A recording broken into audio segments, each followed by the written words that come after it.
y'all, welcome back to the channel. Today we're going to do an update on the 66 Volkswagen Bug that we're putting together for the wife, getting it all hippie-fied and everything. It's been a slow go up to this point here, but trying to do a few things on it. I'm not familiar with Volkswagens at all, but seeing how it goes together and taking a look at it, it's been a pretty interesting build so far, and I'm doing a couple of little modifications to it. We're going to get into it just a little bit today here, but first we're going to do our diecast of the day.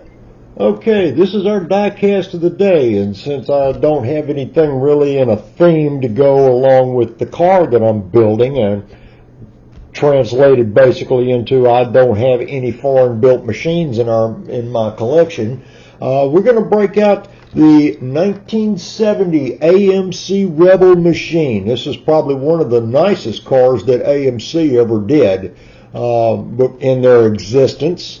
This one is built by Johnny Lightning. It has the nice little 5-spoke rims, as you can see. The interior, or the hood, under the hood, the engine and all has been detailed just a little bit. They're straight from the box. And, you know, Johnny Lightning has been doing some really neat stuff as far as straight out of the box. They do a lot of their detailing with all the chrome pieces. If you've noticed, they've trimmed all the windows and everything on here, and all the badging and the door handles and everything else. But yeah, it's a kind of a neat little addition here to add to my muscle car collection. I've had this one for a little while. And this is basically one of only maybe 2 or 3 AMC vehicles that I have. But this is it for today. The AMC Rebel Machine 1970, put out by Johnny Lightning. Okay, here's what I've got going so far with the Volkswagen. I've got the basic chassis here. I put the engine is put together in it. It's got the trailing arm suspension that goes on here. Here's a look at the engine. Turn this around here so you can see it.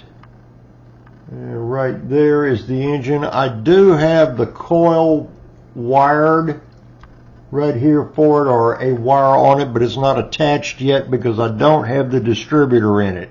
I still have to put another piece, basically the body or work that goes around it, first before I can get a couple other little pieces left in here for the engine. But the majority of it's been put together.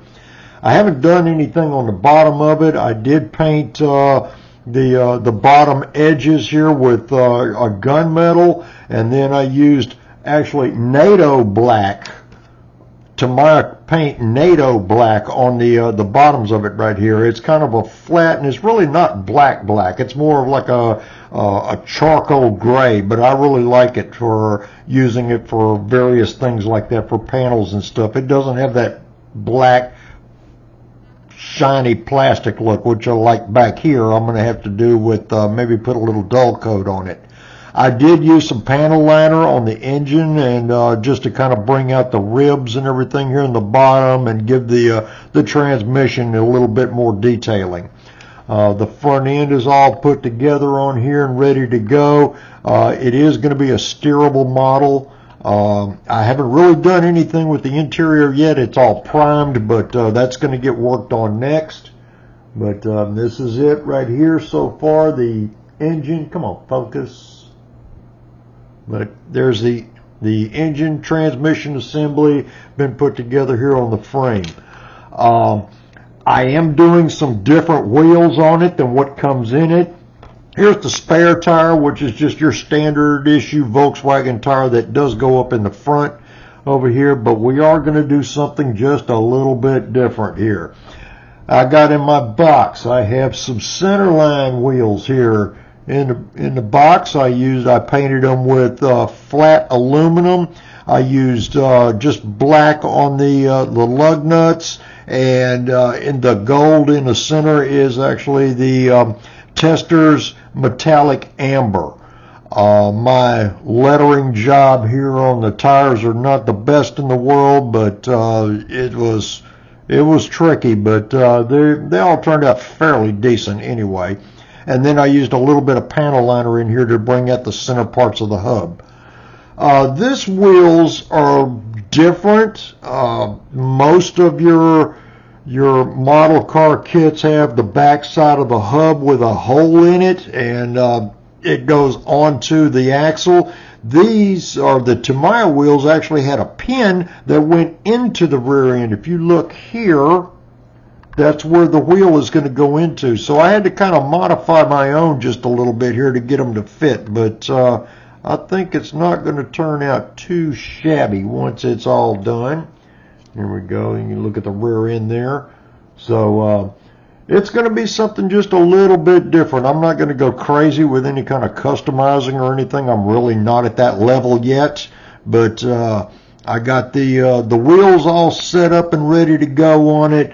We're going to be doing the paint job, and I do have a couple of little modifications to do on the inside, namely better looking steering wheel, and then we'll start adding some possible 60s paraphernalia on it, just depending on what we're going to do here. So right now, this is where it stands. So don't have too much else to report. I know it ain't much to look at when you're looking at just a basic bare chassis right here, but it is making progress a little at a time.